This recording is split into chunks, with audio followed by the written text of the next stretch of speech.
iniciamos nuestro 58 aniversario. Pero yo no sé si ustedes tienen la misma percepción que yo. Y es que nuestro aniversario lo comenzamos hace un tiempo ya. O sea, no es ahora que estamos iniciando. Ya nosotros tenemos un camino recorrido. Desde hace meses hemos estado trabajando, hemos estado reflexionando, predicando, orando mucho por esta celebración. Hemos trabajado en los 40 días de ayuno y oración, en el retiro de jóvenes, en el retiro de la iglesia, y hace un par de semanas iniciamos una serie de mensajes sobre nuestro lema. ¿Recuerdan nuestro lema? Ahí está. Unidos para proclamar su gloria. Vamos a decirlo fuerte todos. Unidos para proclamar su gloria. Amén. Por cierto que anoche en una actividad que había aquí, una persona de otra iglesia decía, pero qué lindo el lema, qué bien la presentación, se ve regio, se ve muy bonito. Bueno, gloria sea el nombre del Señor. Esperamos no solamente que se vea bonito, sino que se haga bonito en nuestras vidas, ¿verdad? En esta iglesia. Pues hace un par de semanas estuvimos iniciando una serie y la primera parte hablábamos de los fundamentos para la unidad cristiana, para la unidad de la iglesia. Y el domingo pasado el hermano Mario Gurullón nos hablaba de algunos asuntos que necesitamos para fortalecer, para unirnos más como cristianos y como iglesia. Los mensajes ustedes lo pueden escuchar. Tenemos visita en esta mañana que quizás no lo han oído, pero los animo a que de alguna manera puedan conseguir esos mensajes porque están conectados a lo que vamos a ver en esta mañana. Vamos a ver el lema propiamente dicho, unidos para proclamar la gloria del Señor. Y vamos a tomar como base la oración intercesora de Jesús, que es donde sale nuestro versículo lema, que es Juan 17, 21. Para que todos sean uno, como tú, oh Padre, en mí y yo en ti, para que también ellos sean uno en nosotros, para que el mundo crea que tú me enviaste.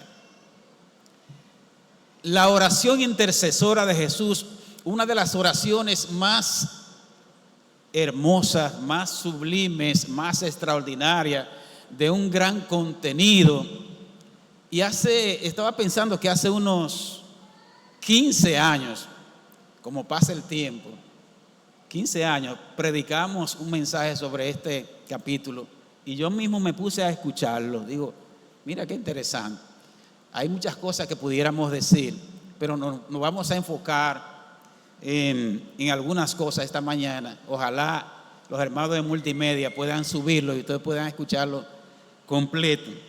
El capítulo 17 del Evangelio de Juan es el cierre de lo que es considerado los discursos de despedida en los que Jesús preparó a sus discípulos con una serie de instrucciones y de promesas antes de ser arrestado. Jesús le dijo a sus discípulos que iba a morir, pero que iba a resucitar al tercer día. Pero ellos no entendieron eso y se llenaron de tristeza, de pesadumbre. Vamos a perder a nuestro maestro, a pesar de que Jesús le decía, yo voy a resucitar. Entonces fue necesario que Jesús trajera palabras, promesas a ellos que están ahí en el capítulo 14 al 16 del Evangelio de Juan. Es bueno que ustedes puedan dedicar unos minutos para ver aquello. Y en esta oración intercesora hay tres grandes peticiones. Atención, hay tres grandes peticiones. La primera, Jesús ora por sí mismo en los versículos del 1 al 8, como leímos hace un momento. Jesús ora por sus discípulos, lo que tenía ahí al lado, versículos 9 al 19. Y también Jesús ora por los que habrían de creer por la palabra de ellos, en los versículos del 20 al 26. Esta mañana nos vamos a enfocar en las dos últimas peticiones. Jesús ora por sus discípulos y por los que habían de creer por la palabra de ellos. Y vamos a considerar algunas de las peticiones que Jesús hizo en esta oración. La primera petición: no te ruego que lo quites del mundo, sino que los guardes del mal. Y él dice el por qué. Porque aunque están en el mundo, no son del mundo.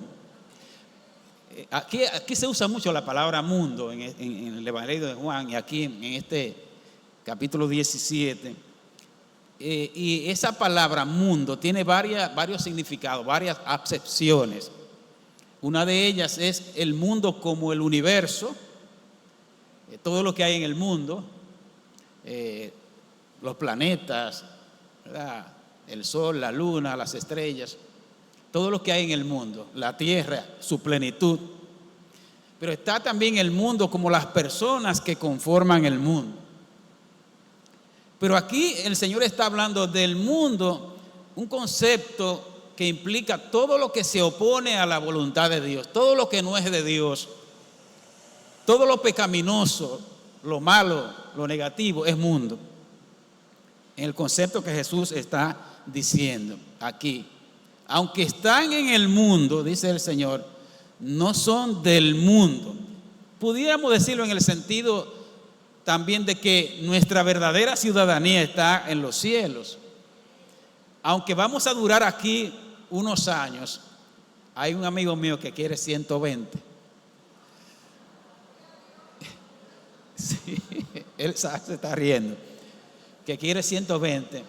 Aún delante de la eternidad es nada. De todas maneras, Jesús está hablando no solamente del mundo geográfico, como dije hace un momento, sino de los criterios de la conducta contraria a la voluntad de Dios. Aunque estamos en el mundo, no somos del mundo. No estamos llamados a imitar al mundo. Dice Primera de Juan que el mundo pasa y sus deseos, pero los que hacen la voluntad de Dios permanecen para siempre.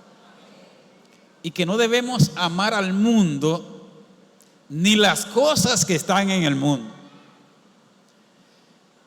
Miren que hay muchas cosas buenas en este mundo.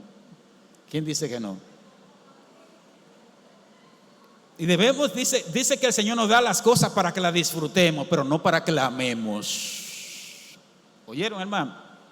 No para que nos apeguemos a ellas.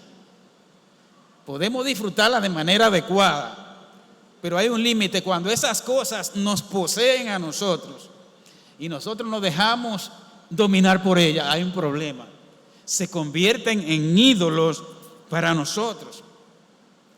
Entonces lo que Jesús está diciendo aquí, amados hermanos, no es que escapemos del mundo, que nos vayamos a una montaña pensando que el pecado no va a llegar a la montaña, como hacían algunos ermitaños que se metían a cuevas para huir del mundo, porque este mundo es muy malo y pecaminoso. No podemos mezclarnos con ese mundo, tenemos que apartarnos. Esa no es la idea que Jesús está dando aquí. Dice, él están en el mundo, yo los envío al mundo, pero no son del mundo. Segunda petición: santifícalos en tu verdad. Tu palabra es verdad. Y dice más adelante que sean santificados en la verdad. Y santificarse es apartarse del pecado y del mal y consagrarse a servir a Dios. Fíjense, amados hermanos, que antes que otra cosa, antes que el mismo pedido de unidad, a Jesús le interesa que sus discípulos se santifiquen. Porque podemos estar unidos, y ahora estoy yo pensando, podemos unirnos para pecar, para hacer el mal, para hacer lo que desagrada a Dios. Pero Jesús quiere que sus discípulos sean santificados y que sean santificados en la verdad. ¿Y qué es la verdad? Primero Jesucristo y luego su palabra. Y es que la palabra de Dios tiene un papel importante en la santificación. En el capítulo 15 de Juan, Jesús dice, cuando hablando de la vid verdadera, ya vosotros estáis limpios. ¿Por qué? Por la palabra que os he hablado. Así que es importante para el Señor que sus discípulos sean santificados y sean santificados en la verdad. Y Él mismo añade, y yo mismo me santifico. Yo mismo, oigan bien, hermanos, Jesús no tenía pecado, ¿no? De manera que no tenía que apartarse del pecado y de la maldad. Pero Él decidió de manera voluntaria entregarse, dedicarse por completo y obedecer hasta cumplir su misión en la cruz del Calvario, para modelarnos, para darnos ejemplo a nosotros de lo que significa una vida consagrada, una vida entregada por completo a la voluntad del Padre. Así que Él dice, yo mismo me santifico a mí mismo para que mis discípulos sean santificados en la verdad. Pero aquí viene una parte que nos agrada muchísimo y que la hermana Elfrida Lira se sonrió y habló con gran satisfacción. Jesús no solo oró por sus discípulos, sino por los que habían de creer por la palabra de ellos. Y aquí hay dos cosas, yo veo dos cosas interesantes: una bendición y un compromiso.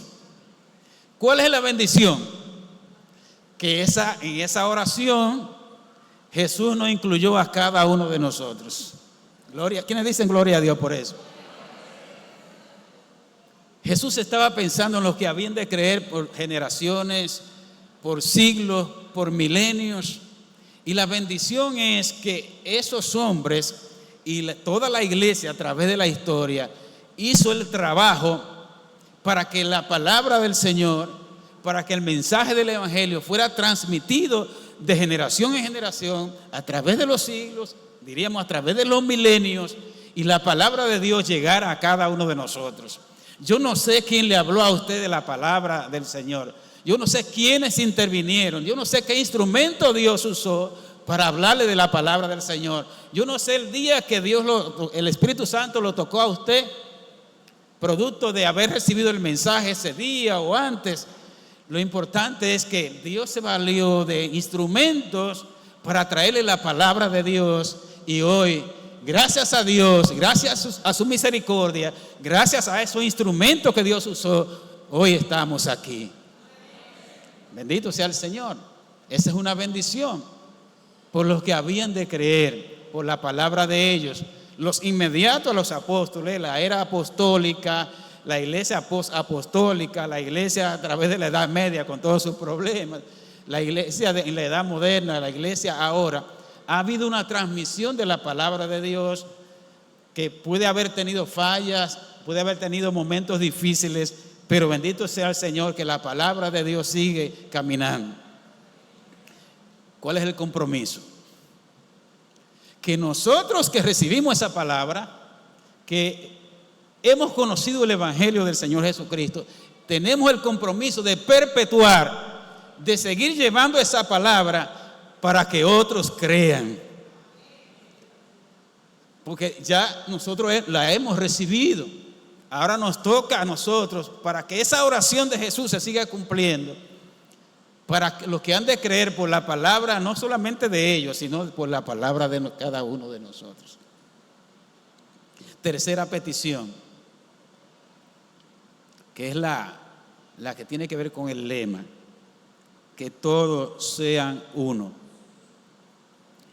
Pero esta petición tiene, para mí, he pensado en tres tipos o dimensiones de la unidad. Porque cuando se habla de unidad, ¿qué quiere decir? ¿Qué quiso decir el Señor? ¿O qué pudiéramos nosotros aplicar sobre esa petición de Jesús? Yo veo tres tipos de unidad. La unidad relacional, que tiene que ver con la unidad entre la gente. en este caso en el pueblo de Dios. Y sobre esto se ha hablado muchísimo en estos meses, de manera que no tenemos hoy que entrar en muchos detalles. Los amigos que están con nosotros, la visita, pudiéramos facilitarle los mensajes anteriores, la conferencia, si la desean, pero no tenemos todo el tiempo para reiterar algunas cosas. La unidad relacional. La unidad de la iglesia no significa necesariamente uniformidad. Hablamos bastante de eso. No es que seamos exactamente iguales, ni que opinemos todos iguales, y que si alguien opina diferente a mí en algún punto X, ya ese lo echamos a un lado porque no piensa igual que yo. No es que opinemos todos de lo mismo, ni querer que el otro sea exactamente igual que yo. Significa celebrar la armonía y la cohesión a pesar de las diferencias. Se habló del tema de los dones. Todos tenemos dones diferentes, formas diferentes, trasfondos diferentes, clase social diferente, a veces niveles educativos diferentes. Y esta iglesia es una iglesia bastante heterogénea, porque hay gente de diferentes países, hay gente de diferentes edades, y gloria a Dios por eso. A Dios le place que eso suceda, pero dentro de lo heterogéneo que podamos ser, Cristo hace posible la unidad. Porque recuerden que decíamos que la unidad no es un asunto que podamos nosotros fabricar con estrategias que pueden ayudar a fortalecer la unidad, sino que sobre todo eso es una obra sobrenatural de Dios, en la cual nosotros colaboramos, en la cual nosotros participamos. En segundo lugar, unidad doctrinal. Debemos estar de acuerdo y unidos en la doctrina, en los principios básicos o esenciales de la fe cristiana, que no son negociables. Oigan esto, amados hermanos, y que son comunes a todas las denominaciones o grupos cristianos. Hay temas ya que son fundamentales, que no se discuten, que si usted es cristiano evangélico tiene que estar de acuerdo con eso, porque si no, entonces algo no anda bien. Y lo voy a mencionar, solamente lo voy a mencionar, no lo podemos describir aquí. Los grandes credos de la iglesia, que en los primeros 4 siglos se definieron para contrarrestar las herejías, y hablamos bastante aquí en la serie En Esto Creemos sobre esos credos. Las 5 solas de la Reforma Protestante, que en estos días, ahora a final de octubre, estábamos celebrando la Reforma Protestante. Las 5 solas, que se las voy a mencionar nada más, ¿verdad? Sola gracia, sola fide, solo Cristo, primero sola escritura, y a Dios sea la gloria. Los 7 elementos comunes de los que hablamos hace 2 semanas en Efesios capítulo 4, del 4 al 6, ¿los recuerdan? Una sola fe, un solo bautismo, un solo Señor, un solo Dios. ¿Me falta? Una sola esperanza. Ahí están. Pero también en nuestro caso, como IED, también está la doctrina de nuestra iglesia, en la cual debemos estar de acuerdo. Es posible que algunas cosas necesiten ser revisadas y cambiadas, pero mientras eso ocurre tenemos que estar de acuerdo en eso. Tenemos una declaración de fe en unos principios sociales. Unidad misional, hermano Mario, que hablaba bastante de eso el domingo. Tenemos que estar de acuerdo en lo que queremos, hacia dónde vamos, en nuestra misión, en nuestra visión, en lo que acordamos que vamos a hacer. Hay un plan estratégico, hay un plan operativo que tiene la iglesia, en el cual tratamos de que todos podamos participar de una manera u otra, para decir, vámonos por ahí. Esto es lo que Dios quiere para nosotros. Vamos todos a unirnos en esa visión y en esa misión. ¿Para qué el Señor pide que todos sean uno? Hay un propósito. Él mismo dice, para que el mundo conozca y crea que tú me enviaste. Miren, hermano, es interesante esto. Que el Señor pide la unidad para que el mundo conozca, para que el mundo crea, esas dos cosas, conozca que tú me enviaste y crea que tú me enviaste. Ambas cosas están relacionadas. Entonces, la unidad cristiana, la unidad del pueblo de Dios, es un testimonio importante para que el mundo crea, porque si no hubiera sido así, Jesús no pide eso. Entonces, obvio que la unidad de la iglesia es importante para que el evangelio pueda avanzar, para que la misión que tenemos se pueda cumplir. Decía el pastor Rafael Pérez en una conferencia aquí que la unidad no es un accesorio. Me llamó la atención. La unidad no es un accesorio o algo secundario, es algo fundamental. Es una evidencia de que Cristo vive en nosotros y que el evangelio está haciendo su trabajo en nuestras vidas. Que el amor de Dios, ¿verdad?, es parte de nuestra vida, como parte del mandamiento. Y Jesús dijo en el evangelio de Juan: en esto conocerán que son mis discípulos, en que van a la iglesia todos los domingos, en que tienen la Biblia en la mano, que es importante tenerla, en que levantan las manos en el culto y cantan todos. No digo que todo eso no sea bueno, en que hay muy buenos predicadores y muy buenos adoradores y músicos y cantores y danzarinas y ujieres. Siempre me ha impactado esto, que Jesús dijo: en esto, la identidad verdadera de un discípulo de Cristo es el amor. No el amor romántico, platónico, el amor descrito a la manera del mundo, no. El amor ágape, el amor de Dios, que ha sido derramado en nuestros corazones, dice, por el Espíritu Santo que nos fue dado. Y que ese amor, si está en nosotros como debe estarlo, va a determinar nuestra relación con Dios y nuestra relación con el prójimo y nuestra relación con la obra del Señor. Eso es así, hermano. Eso no es un término aéreo. Cuando Jesús habla de amor, está hablando de un amor que se demuestra, que se manifiesta de múltiples maneras. Amados hermanos, una casa dividida contra sí mismo no puede prosperar. La falta de unidad debilita el avance del evangelio. Es difícil que el mundo crea si no ve unidad dentro del pueblo de Dios. La desunión destruye el testimonio y apaga la llama del Espíritu. Algo pasó con la iglesia primitiva, la iglesia de Jerusalén. Dice que ellos estaban juntos y tenían en común todas las cosas. Estaban en el templo, siempre procuraban estar lo más cerca posible. Había una realidad histórica, se puede alegar lo que usted quiera, pero lo cierto es que es importante que estemos lo más cerca posible. Es importante que estemos unidos. Y hay un recurso para la unidad que el Señor lo menciona aquí. Hay un recurso. Y miren qué recurso es. ¿Saben cuál es? La presencia de Dios y la gloria de Dios sobre nosotros. La gloria de Dios le ha sido dada.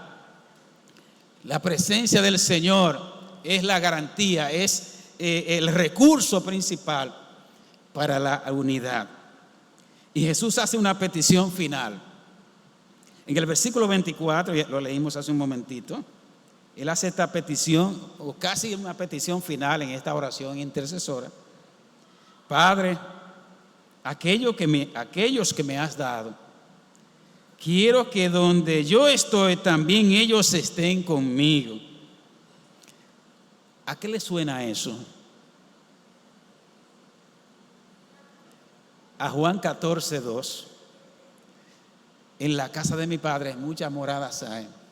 Y si yo me fuere y tomara el lugar, vendré otra vez para que donde yo estoy, vosotros también estéis.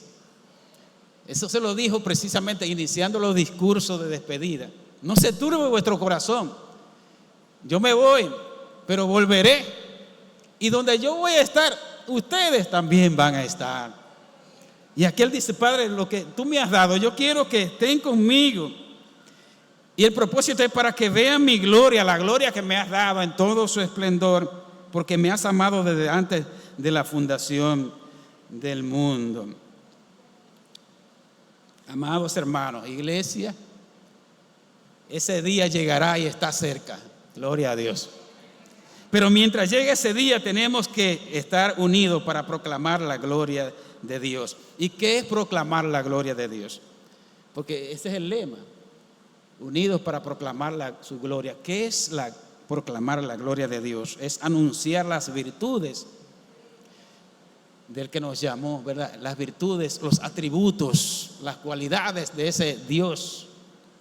Pero también es anunciar las buenas nuevas de salvación, de que a pesar de nuestros pecados que nos condenan a muerte, siendo aún pecadores, Cristo murió por nosotros para darnos salvación y vida eterna. ¿Cómo unirnos para proclamar esa gloria de Dios?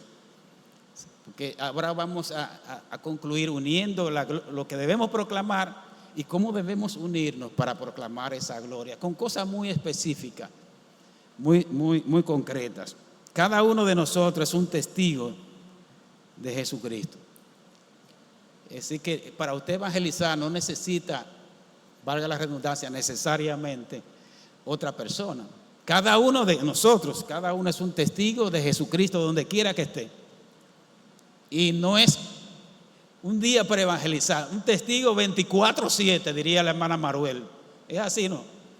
Cada uno de nosotros es un testigo donde quiera que esté, a la hora que sea. Pero el Señor también ha establecido que nos unamos a hacer un trabajo en parejas, como lo hizo Felipe y Andrés, que trajeron a los griegos. ¿Se recuerdan cuando predicamos sobre eso?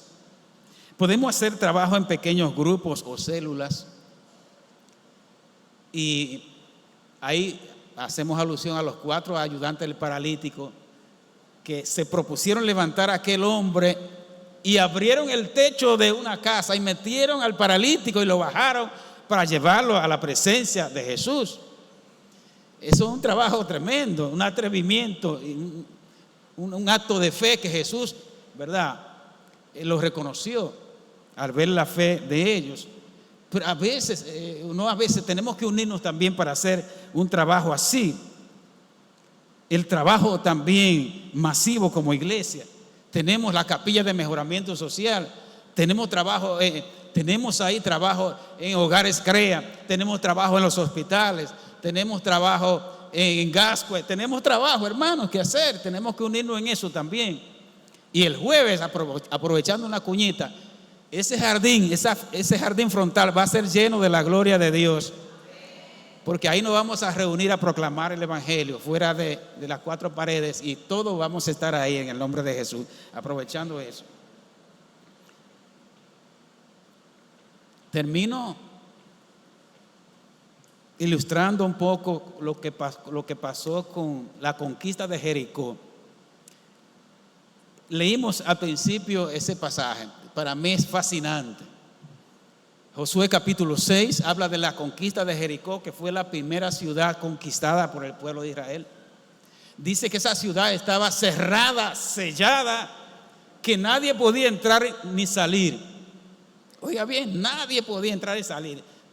Ya ellos estaban advertidos de que venía un pueblo por ahí que lo iba a invadir. Tenían las noticias y estaban apertrechados, en buen dominicano.